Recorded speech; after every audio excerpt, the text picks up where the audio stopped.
Bismillahirrahmanirrahim. Alhamdulillah wassalatu wassalamu ala rasulillahi wa ala alihi wa sahbihi wa sallama tasliman kathira. Allahumma salli ala Muhammedin wa ala ali Muhammed. Gjithë hamdi, falenderimet dhe lavdia e plotit takon të madhit Allah fuqi plot, salate dhe selame çdo herë dhe pareshtur I dërgojmë më të dashurit ton, më të madhit pejgamber Muhammedit ton të dashur alayhi salatu wassalam. Të nderuar dhe shumë të respektuar miq, assalamu alaikum wa rahmatullahi wa barakatuh. Me lejen e Allahut po takohemi sërish, po e fillojmë edhe një emision të ri në këtë rrugtim të cilën e kemi filluar së bashku që shumë javë, etika dhe besimi në Kur'anin famlart. Sot do të vazhdojmë me temën e njëjtë që e kemi filluar në emisionin që kaloi. Etika islame dhe bashkohorja. Në emisionin që kaloi kemi folur për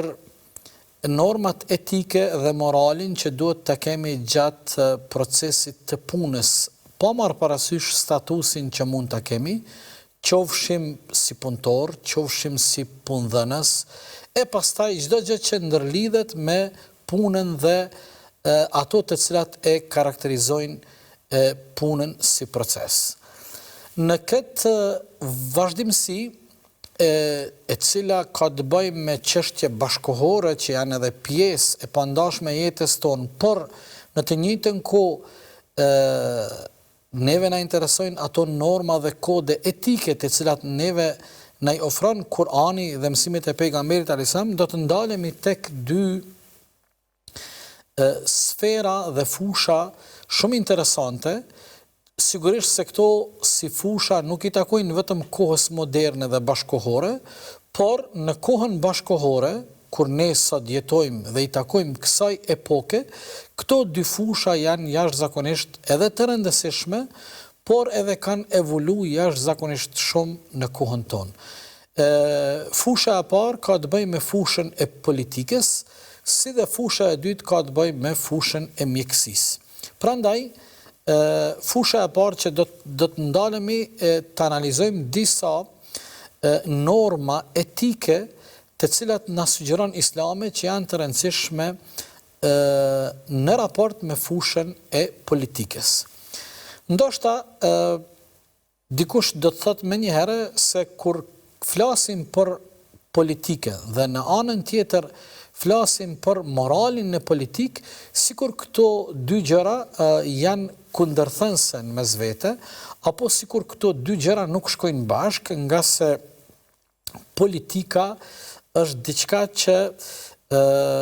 nuk pranon norma dhe etika morale,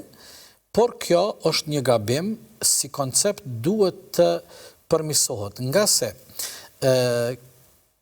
koncepti Kur'an, apo konceptet e Kur'anit dhe konceptet e të dërguarit të Zotit, sallallahu alaihi wasallam, në raport me politikën dhe këtë fush kaq të rëndësishme për jetën e njerëzve, janë koncepte që gjithsesi politikën e perceptojnë mbi ato norma dhe kode morale, nga se fundja fundit objektivi dhe qëllimi kryesor I politikës është që njerëz të caktuar, të profileve dhe të profesionalizuar në fushat e caktuara, e japin përpjekjen dhe mundin e tyre që të tjerëve t'ua bëjnë jetën sa më të mirë, sa më të rehatshme, sa më të dinjitetshme, sa më të lumtur e kështu me radhë. Ndërsa ajo mendësia dhe ai koncepti se qëllimi arsiton mjetin çdo herë, pavarësisht të rrugëve dhe mjeteve që a janë të ndershme, a janë fisnike apo nuk janë fisnike, Islami një mendësi dhe një koncept të tillë nuk e pranon, apo kjo është sikur ajo teoria që quhet teoria e Machiavellit. Do të thotë makiavalizmin si teori se qëllimi e arsyton mjetin, edhe nëse mjeti nuk është legjitim, apo një rrugë, por ti ke një qëllim dhe dëshiron me e përmbush, prandaj nuk është fare me rëndësi rrugët për ta realizuar të qëllimin, a janë fisnike, a janë të ndershme, a janë korrekte apo nuk janë korrekte, nuk është me rëndësi. Kjo në Islam nuk pranohet. Prandaj që në fillim të këtij takimi desha ti bëj të qarta këto dy gjëra. Gjëja e parë se është koncept i gabuar nëse dikush mendon se politika dhe morali nuk mund të bashkjetojnë apo nuk mund të bashkëudhtojnë së bashku, jo asnjëherë, nga se nëse ne I kemi parasysh normat dhe kodet etike, morale, të cilat na I sugjeron Kurani dhe pejgamberi alayhis salam për politikën si një fushë shumë rëndësi për jetën e njerëzve, atëherë sigurisht se ata të cilët merren dhe japin kontributin në këtë fushë do të jenë gjithmonë njerëz fisnik. Dhe e dyta, parimi I dytë që dua ta sqaroj është se Islami nuk e pranon parimin dhe mentalitetin që qëllimi arsyeton mjetin. Nëse një qëllim është fisnik, gjithsesi që edhe mjeti dhe rruga për të arritur deri te ky qëllim do të jetë fisnik. Nëse qëllimi është I ndershëm dhe I dobishëm, edhe mjeti dhe rruga që çon deri te ky qëllim do të jetë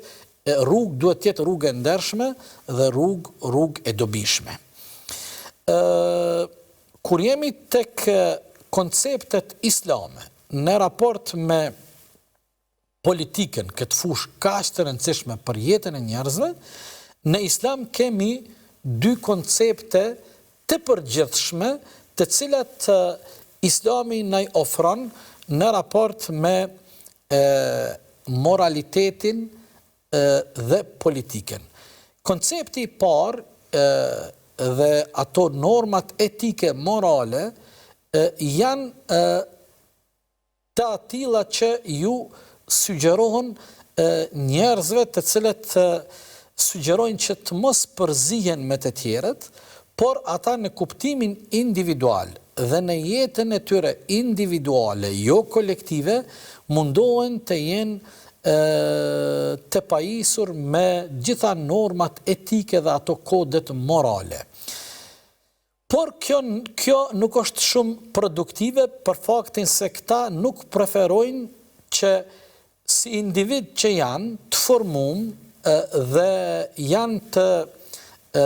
stolisur me këto norma dhe këto kode etike morale, këta nuk pranojnë dhe nuk preferojnë me u përzime të tjeret, me qenë në shërbim të tjerëve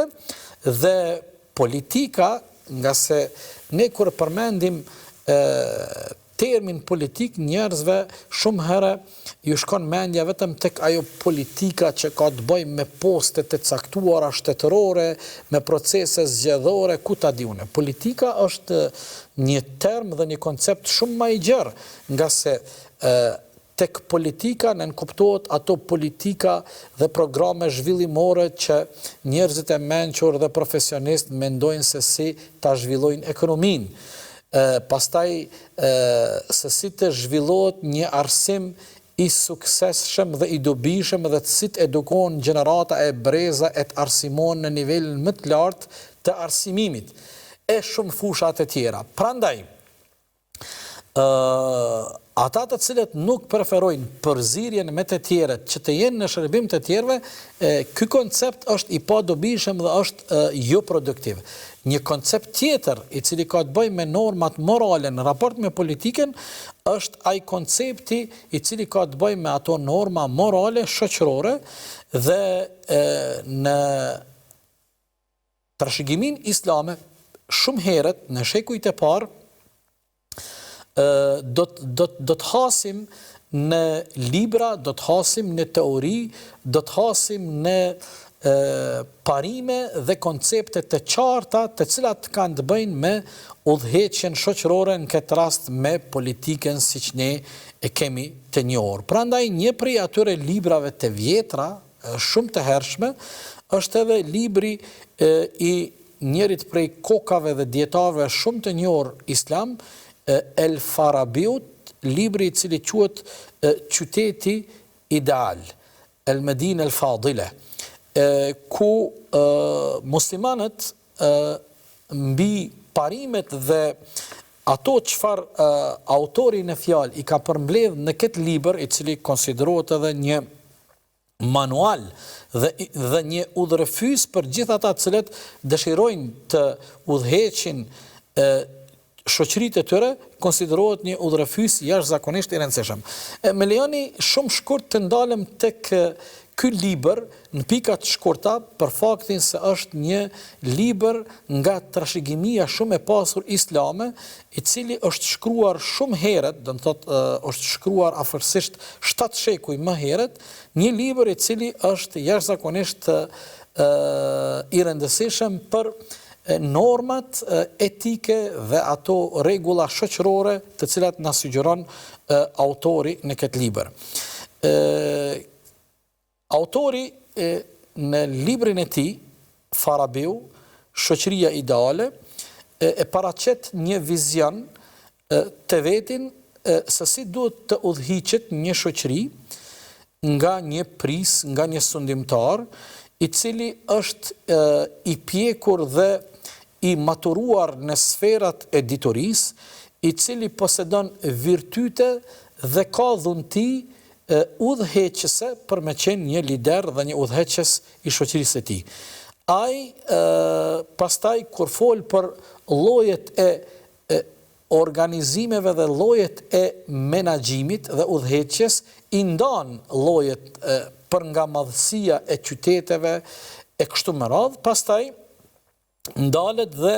jep disa përkufizime për karakteristikat dhe veçoritë të cilat duhet t'i posedon udhëheqësi i parë, në këtë rast kryetari, kryeministi, presidenti, varësisht nga se ai i cili e udhëheq një shoqëri dhe një popull gjatë historisë është quajtur me emërtime të ndryshme. Por po flasim për atë i cili e udhëheq shoqërinë. Thot Imam Farabiu rahimahullah, udhëheqësi i parë duhet të jetë i ngjajshëm me njeriun e përkryer kushtimisht, thot. Do të thot, nëse ka mundësi që njeriu të e prek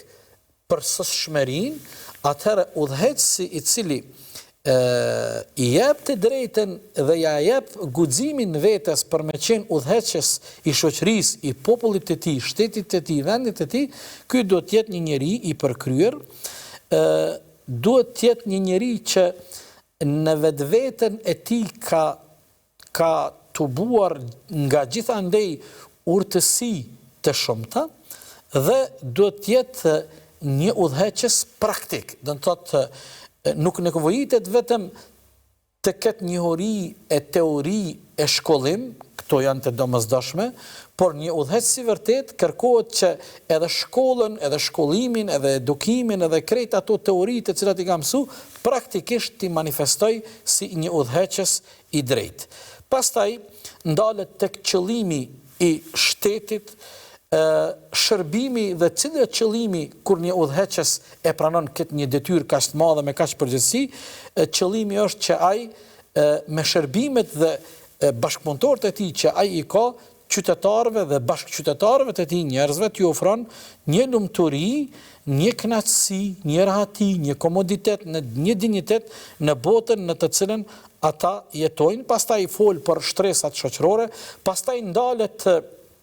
tek qyteti ideal, Farabiu tek roli i fesë, sa rëndësi të madhe ka feja në një shoqëri dhe në ecurinë e njerëzve që jetojnë brenda atij shteti dhe brenda asaj shoqërie. Do të thotë kjo është ajo shkurtimisht që Farabiu përmbledh në librin e tij, që është një manual shumë i rëndësishëm, Qyteti ideal, e përmendem pikërisht për rastin se Islami gjithmonë dhe ajo trashëgimia e madhe dhe shumë e pasur islame parasheh norma etike për gjithë ata të cilët janë pjesë e politikës dhe politikave të ndryshme, qoftë ata të cilët merren me administrimin e shtetit, ata të cilët merren me organizimin e sferës së arsimit, ekonomisë, mjekësisë, e kështu me radhë, do të thotë pavarësisht politikave dhe fushave të cilat ata i takojnë, Islami neve na i ofron këto norma etike, të cilat ne duhet t'i kemi parasysh e të pajisemi, e të stolisemi me to që në fund të ditës të japim kontributin ton dhe kontributi jon tjetë me rezultate të cilat preken dhe shihen aty ku ne jetojmë. Islami ynë, në mesin atyre normave etike që Islami na mëson, është se Islami kërkon prej të gjithë neve të kemi një përpjekje të përbashkët, një përpjekje kolektive për të mirën, qoftë kur bëjmë përpjekje për t'u mësu të tjerëve të mirën, qoftë kur bëjmë përpjekje që të bëjmë mirë, por edhe kjo përpjekje e përbashkët duhet të jetë edhe përballë të keqes, qoftë në parandalimin e të keqes apo në edukimin dhe vetëdijsimin e të tjerëve përballë të keqes, e që e keqja nuk është vetëm e keqe që i takon individit kur ai e kryen një veprim të keq, por Islami na tregon se pasojat dhe dëmi i të keqes është diçka që e tejkalon individin, nga se pasojat e prekin familjen e atij individi, pastaj ajo reflekton në shoqëri dhe kështu me radhë. Prandaj kemi po e zëm ajetin 104 nga kaptina Ali Imran, ku Allahu Dhul Gjelal nga ne si shoqëri kërkon që përpjekja jonë tjetë e përbashkët drejt të mirës dhe drejt të keqes. Do të thotë drejt urdhërimit në të mirë dhe parandalimit nga e keqja, thotë Allahu Dhul Gjelal, wal takum minkum ummatun yad'una ila al-khairi ya'muruna bil ma'rufi wa yanhauna 'anil munkari wa ulaika humul muflihun. 104 Ali Imran. Bëhuni bashk, le të jetë përpjekja juaj e përbashkët, o ju njerëz që do të bëni përpjekje të thirrni në punë të mira, do të ndaloni nga e keqja dhe atë gjithë ata të cilët e marrin këtë obligim dhe këtë angazhim do të jenë të shpëtuar edhe në këtë botë, por do të jenë të shpëtuar edhe në botën tjetër.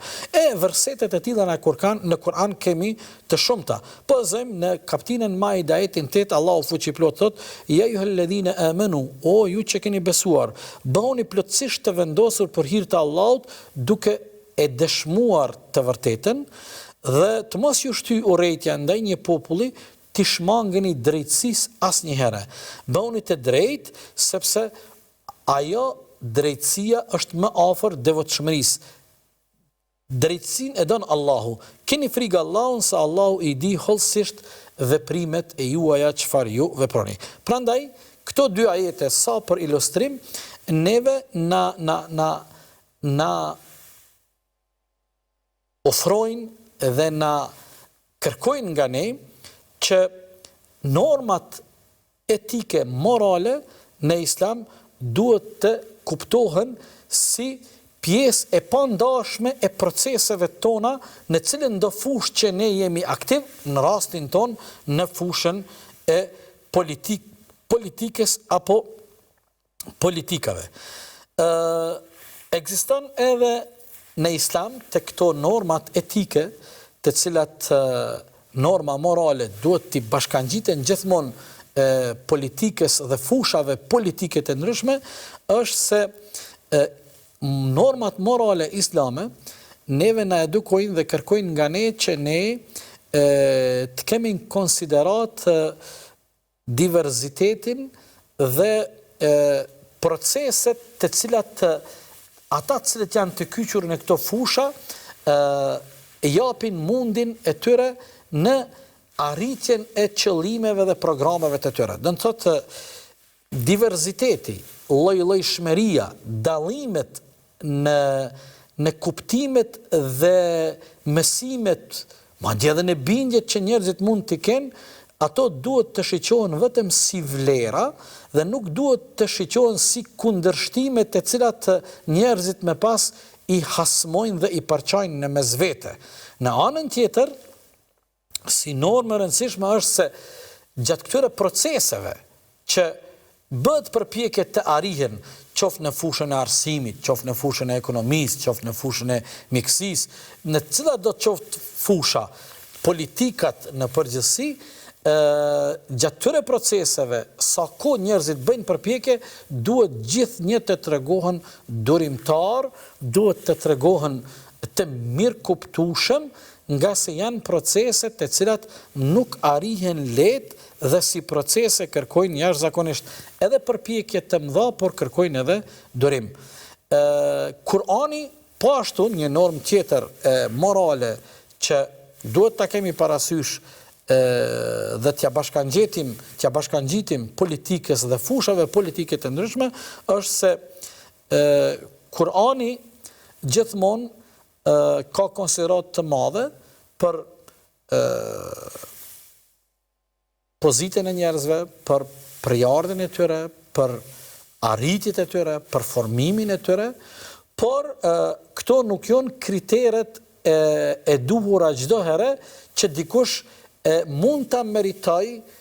një përgjegjësi, një detyrë, një pozitë, një udhëheqje, një menaxhim e kështu me radhë. Nga se Kurani i shiqon këto gjëra prej një kandi tjetër, prandaj Kurani thot se përjardhja dhe gjitha ato të cilat janë virtyte janë shumë të rëndësishme, mirë po meritokracia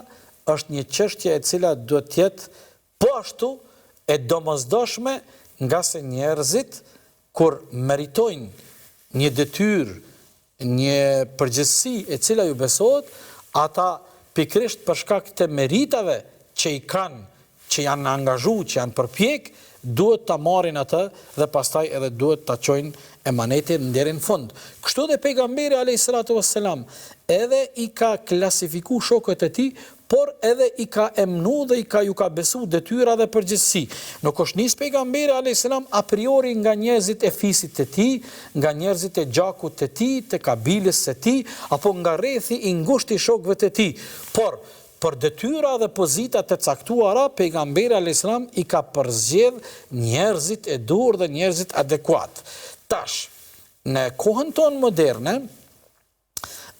është e njohur dhe madje ndonjëherë dhe problematike fenomeni i njohur apo i quajtur me emrin nepotizëm, kur njerëzit mbi bazën edhe lidhjen familjar dhe gjakut ju bëjnë favore dhe ju japin detyra edhe përgjegjësi njerëzve të gjakut, e familjarve, njerëzve të afërm e kështu me radhë. Nëse ata njerëz nuk janë të duhurit, nëse ata nuk janë meritor, nëse ata nuk janë profesional, nëse ata nuk janë të përgatitur, ne kemi shkaktu dhe kemi ofru politika të dëmshme, të cilat pastaj ndoshta edhe shumë breza dhe gjenerata do të vuajnë shumë dhe do të paguajnë një kosto për faktin se kanë marrë detyra dhe përgjegjësi njerëz të cilët nuk janë meritor. Prandaj pejgamberin alayhis salam një herë kur e kanë pyetur, o i dërguari i Allahut, kur vjen fundi i botës? E kanë pyetur pejgamberin alayhis salam, kur ndodh dita e Kiametit? Shumë herë është pyet pejgamberi rreth kësaj pyetje dhe pejgamberi ka jap përgjigje të ndryshme varësisht prej kontekstit dhe rrethanave kur pejgamberi është pyet apo një gjendje të caktuar. Ajo çfarë ndërlidhet me temën tonë, në një rast pejgamberi alayhis salam ka thonë, dita e Kiametit dhe fundi i botës ndodh atëherë kur njerëzit jo meritor, kur njerëzit jo profesional, kur njerëzit jo të ndërgjegjshëm marrin pozita dhe përgjegjësi të cilat atyre nuk ju takojnë. Nga se ata nuk bëjnë dobi, por sjellin dhe shkaktojnë shumë dëme dhe zarare të cilat pastaj kërkohet një mund i madh dhe kohë e madhe që ato të përmirësohen dhe të rikuperohen. Ne këtu do të bëjmë një pushim të shkurtër dhe do të vazhdojmë pjesën tjetër inshallah taala me pjesën e mbetur me lejen e Allahut.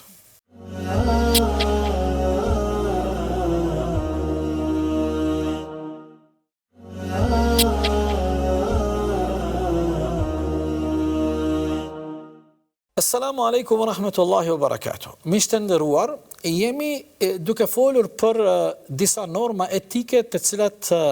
duhet t'i kemi parasysh në kohën tonë bashkëkohore, në kohën tonë moderne, dhe jemi ndalë tek disa fusha të cilat janë të rëndësishme, janë shumë jetike për një popull, për një shoqëri, për një shtet, për një vend e kështu me radhë. Jemi ndalur tek fusha e punës. Pastaj, sot po flasim për fushën e politikës dhe gjithë ata të cilët duhet dhe merren me këtë detyrë që pavarësisht fushave politike, i përmendem disa prej atyre normave morale, etike islame, që duhet t'i kenë parasysh dhe i kisha përmbledh para se me kalu të fusha tjetër e radhës, do të thotë, norm etike që duhet ta posedoj çdo njeri i cili merret me politikën dhe fushat politike të ndryshme. E tham sa herë, nuk kemi duke folur vetëm për politikën që ne kupton pozita të larta shtetërore, por jemi të folur për gjitha llojet e politikave, ata që merren me politikat e arsimit, ata që merren me politikat e ekonomisë, ata të cilët merren me politikat e mjekësisë e kështu me radhë. Në Islam ka një numër të normave etike morale që gjithë ata të cilët janë pjesëmarrës në këto fusha duhet ta stolisin dhe ta pasurojnë edhe karakterin edhe personalitetin e tyre me këto norma të tilla. Siç është besimi dhe frikë respekti në Zotin një. E dyta, sinqeriteti dhe devotshmëria. 3. Duhet të jenë të drejtë dhe korrekt. 4. Duhet të jenë parimor dhe të ndërgjegjshëm për detyrat dhe përgjegjësitë që ata i kanë pranu apo janë ngarku. 5. Duhet gjithmonë të jenë në shërbim të asaj të mirës së përgjithshme, duke kontribuar që të ruhet edhe shteti, të ruhet pasuria e përgjithshme, të ruhen ato që janë vlera të përgjithshme, të ruhet ajo çfarë është e mira e gjeneratave dhe ardhmerisë që i takon atij vendit. Pastaj, njerëzit të cilët janë pjesë të këtyre proceseve duhet të jenë njerëz modest. Nuk duhet të jenë njerëz të cilët janë megaloman e njerëz të cilët janë mendje mëdhaj, por duhet të jenë njerëz të thjeshtë që detyrat dhe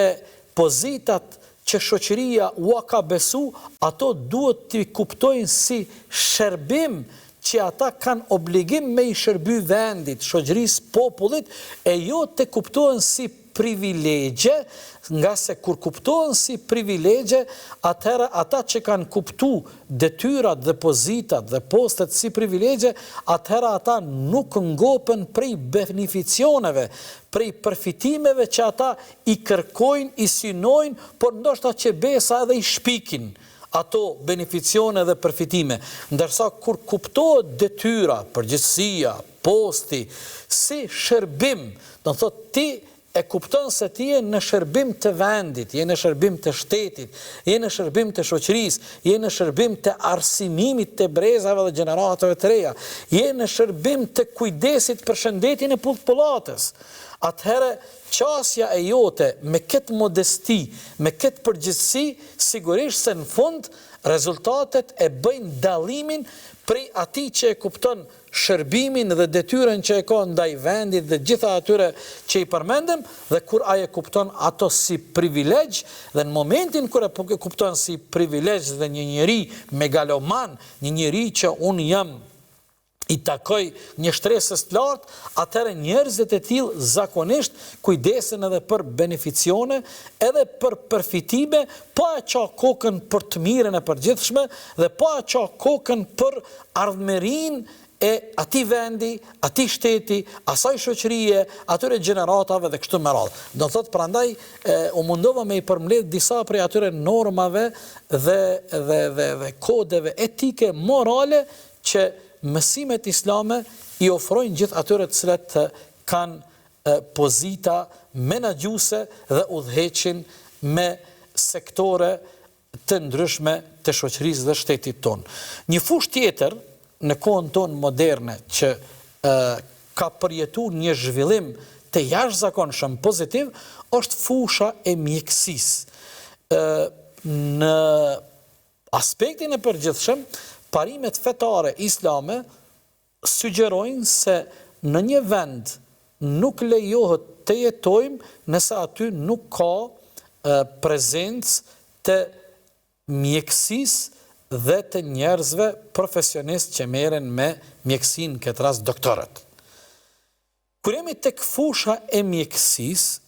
unë nuk kam tani interesim, madje edhe nuk jam I thirrur që të flas për aspektet profesionale mjekësore nga se janë ata të fushave të tjera, por ajo çfarë normat etike islame kërkojnë përballë fushës së mjekësisë është humanizmi që gjithë ata të cilët janë ushtar në këtë fushë, në fushën e mjekësisë, gjithë ata të cilët janë kuadro dhe staf në fushën e mjekësisë, qoftë ata që janë staf që I takojnë infermierëve dhe fushave të tjera, e deri tek doktorët, tek mjekët, tek specialistët, norma e parë e cila duhet t'i shoqëroj dhe duhet tjetë e mishruar me gjithë këta njerëz është humanizmi. Unë nuk po e them këtë nga se kjo ju mungon asnjëherë, por po I përmendi si vlera dhe norma të cilat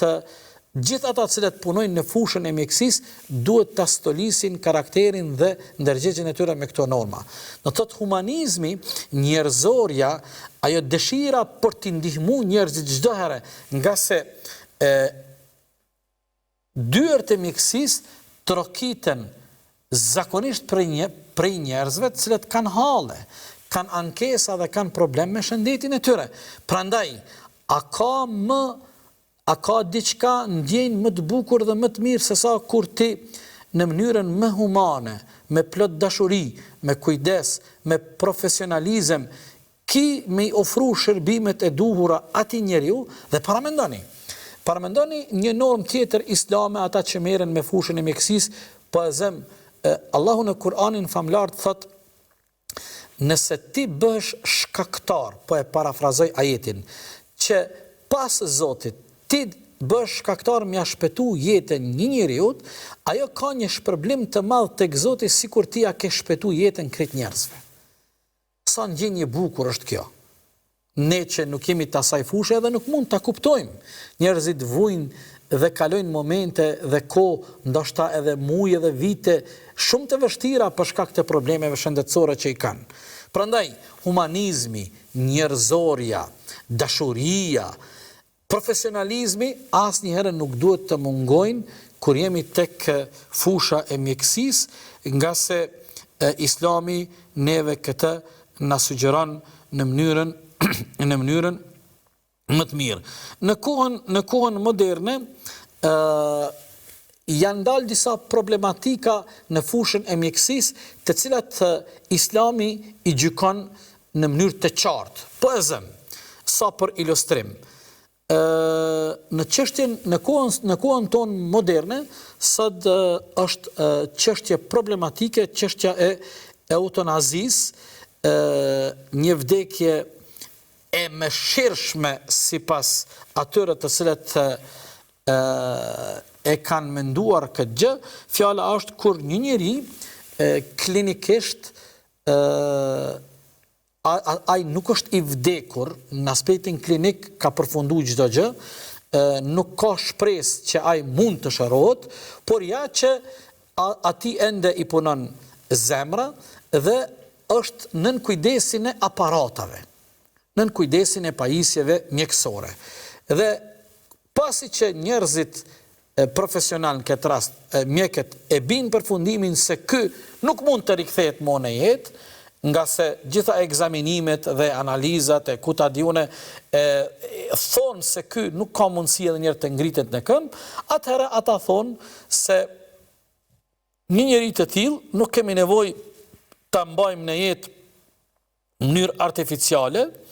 nëpërmjet aparatave dhe instrumenteve të ndryshme, mirë po në një moment I ndalim se punuari ato aparata dhe I japim fund jetës së këtij njeriu. Islami nuk e pranon një veprim të tillë, nga se jetën na ka dhuruar Zoti dhe momentin kur përfundon jeta me caktimin e Zotit edhe vdesim. Prandaj ai njeri duhet të jetojë deri në momentin e fundit, deri në frymën e fundit, deri kur Allahu ka caktuar jetën dhe frymarrjen për një person të tillë. Do thotë, shiqoni një normë etike e Islamit, e cila nuk e pranon një veprim të tillë. Tash ata mund të thonë, por kjo është një moment i vështirë për familjarët, po vujnë edhe familjarët, kjo gjendje e personit të smur mund të zgjat me javë, e me muaj, e me vite, ose ata të cilët janë në koma, ne konform normave etike islame, nuk lejohet që një njeri në gjendje dhe situatë të tillë të privohet nga jeta, por ne jemi të obliguar deri në frymën e fundit të jemi në shërbim të atij personi, të atij njeriu i cili e jeton jetën edhe në atë formë. Ajo çka kisha dashur me përfundu, nga se kjo është një temë jashtëzakonisht e gjerë dhe e rëndësishme, është se tek çështja e aspektit mjekësor dhe gjithë ata cilët janë profesionistë të kësaj fushë, është shumë më rëndësi që të mos ketë abuzime dhe keqpërdorime, e kanë fjalën çështje të cilat kur dikush i cili është në hall dhe i sëmuar detyrohet të paguajë ato të cilat nuk i ka obligim për t'i paguar. Do të thotë, abuzimi dhe keqpërdorimi i detyrës dhe keqpërdorimi i një qytetari kur ai është në gjendje të paguar nga se nuk ka zgjidhje tjetër, nga se e ka një familjar të smuar apo ka nevojë për një trajtim, nuk është njerëzore, nuk është humane, nuk është fisnike, nuk është fare islame, është haram, nuk lejohet që unë për shkak të profesionit që nga unë kërkohet që a kry një shërbim, qoftë operim apo ku ta di une, tash unë ta keqpërdori situatën dhe të përfitoj materialisht. Kjo nuk lejohet dhe është një vepër e urrejtur dhe një veprim i tillë është gjithsesi veprim i rënd, i urrejtur dhe i ndaluar në fenë tonë konform normave etike islame dhe atyre normave juridike, nga se është e pandershme që të keqpërdoret situata dhe gjendja një personi të cili ka nevojë për shërbime të caktuara mjekësore, por ato shërbime nuk i ofrohen derisa ai nuk pagun për ato të cilat nuk ka obligim të paguaj. Për ato të cilat nuk ka obligim të paguaj. Prandaj kisha sugjeru që ky mision, nga se ky është profesion, por është edhe mision, gjithmonë në fushën e mjekësisë, ata të cilët janë antar të këtij mejdani, të motivohen e të udhhiqen prej asaj e cila quhet njerëzore, humane, në shërbim të tjerëve, dhe sa ndjenjë e bukur është kur ti ki me mundësu që një njeri të çlirohet prej një shqetësimi, prej një rreziku, po ndoshta edhe ti me u bë shkaktar pas Zotit të Madhërisëm me e shpëtu jetën e ndukujt. Kjo me të vërtet është e mrekullueshme. Elusim Allahu dhul xhelal që çdo herë të jemi në shërbim të mirës, çdo herë veprimet dhe angazhimet tona të jenë dhe të synojnë kënaqësinë dhe razinë e të Madhit Allah xhalla wa ala. Deri në takimin e radhës, elus Allahu dhul xhelal që kudo që jeni, të jeni nën kujdesin dhe në mbrojtjen e të Madhit Zot fuqiplot. Ai është mbrojtësi ynë më i miri. Wassalamu alaikum wa rahmatullahi wa barakatuh.